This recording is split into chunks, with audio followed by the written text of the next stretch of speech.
ธรรมชาติของคนบ้านนอกนะเจ้าปลูกทุกอย่างไว้เก็บไว้กินนะเจ้าอันนี้ก็คือต้นข่านะเจ้ากำลังออกดอกแก่งเซเลนนี่ลำขนาดเนอะอันนี้ก็คือต้นบักแขวนนะเจ้านี่ปลูกไว้ในสวนต้นบักแขวนนะเจ้าข้างหลังนี่ก็คือต้นบักขูดนะเจ้าผลหน่อยอะหน่อยออกเต็มฮะเลยเจ้าแสงมันย้อนเนาะแบบบ่ค่อยงามเนาะ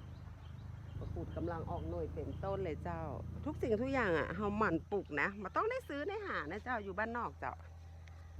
งามกู้สิ่งกู้อย่างเลยนะเจ้าเจ้า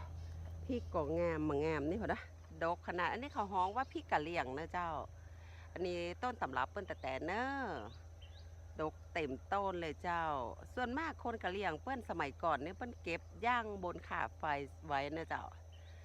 ไอ้ขายได้ราคาดีนะเจ้าอันนี้จะเผ็ดรสชาติจะดีกว่าพริกทุกอย่างนะเจ้านี่คนบ้านนอก